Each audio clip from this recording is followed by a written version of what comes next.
আজকে আমার অনুশ্রী দিদিভাইয়ের সাথে দেখা হয়েছে, আমার খুব খুব প্রিয় দিদিভাই। আমি ভীষণ খুশি হয়েছি।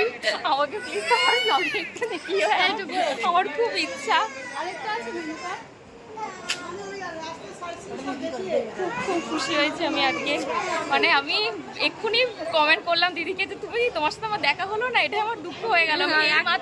এক্ষুনি দেখা আমি ওই দিদিভাইকে দেখে আমি তোমার কাছে চলে এসেছি। সত্যি আমার মন থেকে ভালোবাসার জন্য ভীষণ ভীষণ আমি তোমাকে এত ভালোবাসি না, মানে কি বলবো। আমার মনে হয় আমি তোমাদের ওখানে চলে যাই মাঝে মাঝে, জানো তো। থ্যাংক ইউ দিদি, মানে আমি বলে ভাষায় আমি প্রকাশ করতে খুব ভালো লাগে। তুমিও তো ভীষণ মিষ্টি। আমার না খুব ইচ্ছে জানো তুমি ব্লগিং, মানে একটা আমার আছে ও ছোটোখাটো এবার তো, কিন্তু সেরকম আমি পারি না এবার, মানে কেউ হেল্প করারও নেই যে আমাকে। দাদা অতটা ইয়ে করে না, করে ও করে, ওরও আছে, কিন্তু মানে সেইভাবে মানে বুঝতে পারছি না যে কী করলে কী করতে হবে, মানে কী বলবো, আমার মানে ভাষায়